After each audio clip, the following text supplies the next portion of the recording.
I'm tired of it, man. I like Demetrius. Hold on, let me mute it.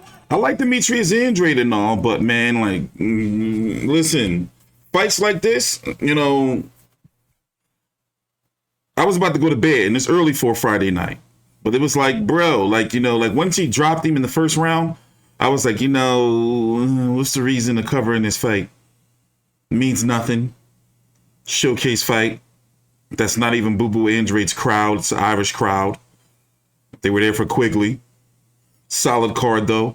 Well, the Julio Cesar Martinez McWilliams Arroyo fight ended with some bullshit. Kali Reese got a gift decision. And Ahmed Aliyev fight, I was doing other shit in the background. So the question is now, is Demetrius Andrade going to fight the Golovkin Murata winner happening on December the 29th? You know, what the fuck? Is he going to fight Chris Eubank Jr. that now that Liam Williams is out, but Chris Eubank Jr. is a boxer fighter fighting on Sky Sports? Andrade's fighting over on the Zone, you know. You know, he's not going to, him and Charlo's not going to fight, right? You know, PBC and the Charlo said they're not going to give him another payday.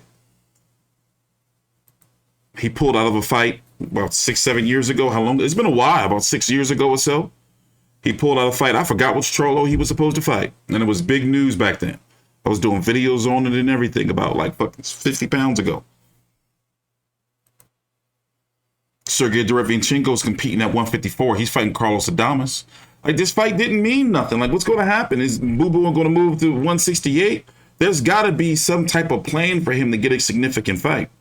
Because it's like, all right, he's 33 years old now, but doesn't have, like, you know, a career-defining significant fight. For example, looking at the biggest win of his career, what are we going to say it is? We're going to say it's Martirosyan? Jack Couquet?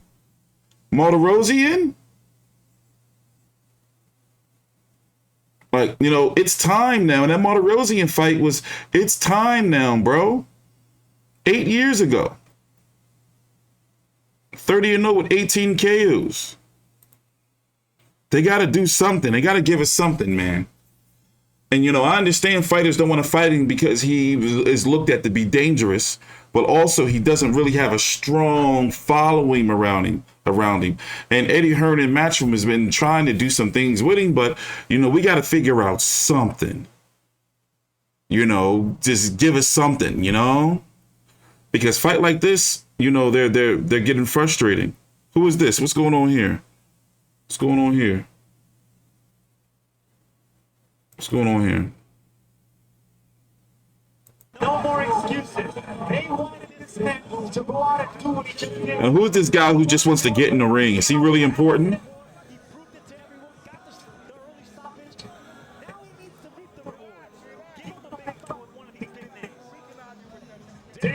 Makes it official. Yeah, he up there on some bullshit.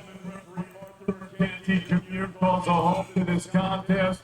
The official time of the stoppage, 2 minutes and 24 seconds of round number 2. Your winner by TKO. He's still undefeated and still the WBO Middleweight Champion of the World, Demetrius Boo Boo Andrade.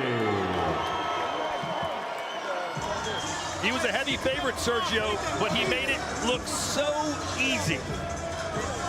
Well, he made it look easy in a smart and aggressive fashion, because in that second round, look, there wasn't much action. He did have to get a knockout. He didn't want to go no 12 rounds with no Jason Quigley, bro. Remember, he's the WBO 160-pound champion. I mean, if he moves to 168, what problems is he going to run into there? You know, him versus Munguia. Make it happen. You know? 168, yeah, he can move up and be Canelo's mandatory. But Canelo still ain't going to fight him, bro. I think Canelo's done with 168.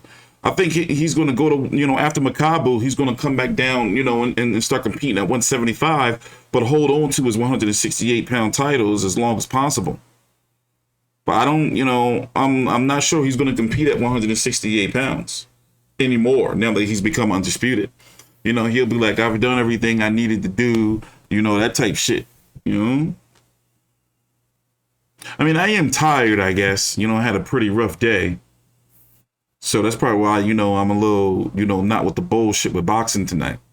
You know, shout out to Donnell. He's supposed to be there right now in the Fight View 360. We've been doing a real good job trying to get everything back in order like it used to be. But yeah, what's Eddie Hearn going to do? I'm interested to hear what Fast Car's got to say.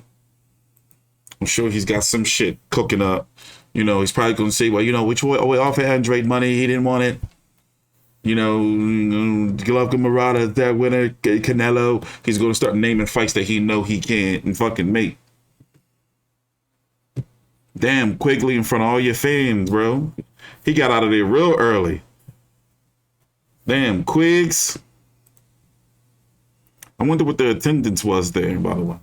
Did you know that you can get 2 months of the zone with fights like Conor Benn, Chris Algieri, Lopez versus Kambosos, Joseph Parker, Joseph Parker, Derek Chisora, and more for the same price as fucking Luz Ortiz versus Charles Martin on pay-per-view January the 1st. That's crazy. You can get 2 months of the zone for the same price of that fucking pay-per-view, bro. Let's listen to the post-fight interview. Take your time out, like the video, subscribe. Oh, they got AutoZone commercials on and shit. You can get Jaime Munguia versus Gabriel Rosado. That was last week. Katie Taylor versus whoever the chick she's fighting. What other the zone card there is? Devin Haney versus Jojo Diaz. You can get all these fights for the same price as fucking Luz Ortiz versus Charles Martin. PBC done lost their fucking mind, bro. Why would they think they would put that on pay-per-view? They're asking people to pay on pay-per-view a fight that they would normally give us for free. Like, that doesn't make any sense, you know? And it's because, you know, the fighter purses, man. They got all these commercials on my stream. I don't want commercials on my streaming app, man. I pay extra for the good HBO and extra for the good Hulu and YouTube Premium. You promised to deliver a signature performance. You came to the ring with the Marvin Hagler war hat on, and you delivered. What did you think of the way you fought tonight? I mean, I did what I said. Once I look back at the video and see how I did it all, but I felt good, looked good. Tall, black, and handsome. It's me again. We in the building. All week, you have been frustrated by what you believe is people not pushing hard enough to get you in with some of the other big names in the middleweight division. Did we see that frustration taken out tonight? I mean, first of all, thank you to the Most High. Thank you for everybody in here. Thank you for coming out, New Hampshire. Thank you, Ireland. Thank you, my Cape Verdean people from all over. I appreciate every single one of you. And I deliver the message, and that was, stop Quigley. Let them know I'm on to the next. Who's next? What's next?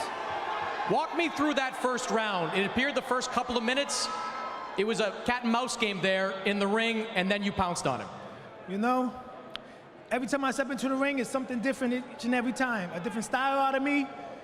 So therefore, this time around, I told you what I wanted to do. I want to get in there, put some damage in early, and that's exactly what I did. He felt the first body shot to the liver, and it was, you know, it was time to eat. You've had first round knockdowns before. Frequently, they haven't resulted in knockout wins. Going into the corner after that first round, what was your mindset coming out for the second? I mean, it's the same, patience, you know?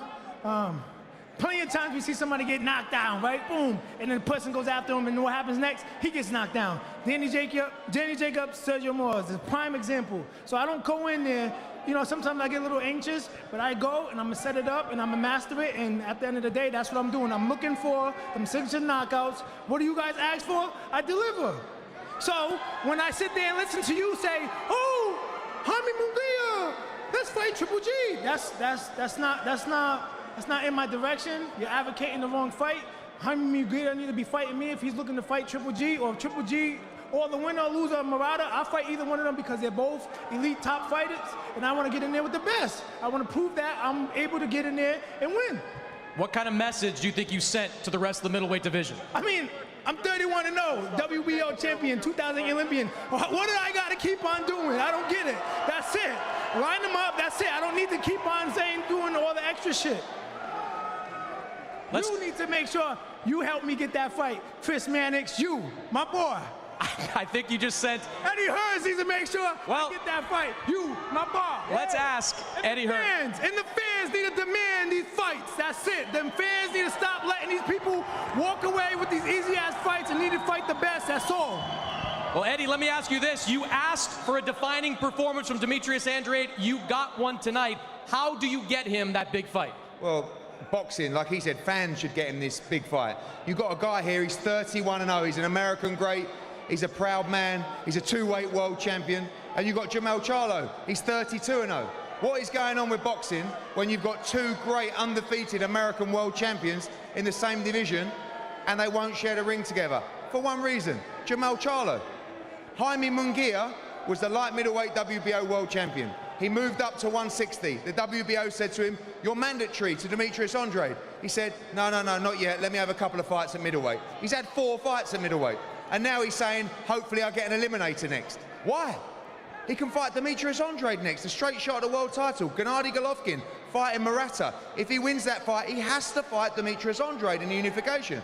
I don't know what else there is to say or do. We've been here 1,000 times before, and I so desperately want to see this guy get his defining moment. Let's go! Let's go! Let's make these fights happen! Let's go! That's it! Thank you, Eddie Hearns. Thank you, Matchroom.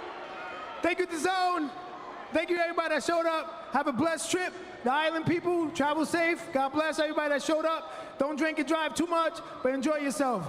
Adios, amigos. Mexico. Guys, we'll throw it back to you. You know, I already said what I had to say, man. I'm fed up. And yeah, Golovkin Murata winner. Jaime Munguia, like, what are we waiting for? You know? I'm out of here, man. I'll see you guys later. TstreeT Controversy with Fight View 360. Please subscribe.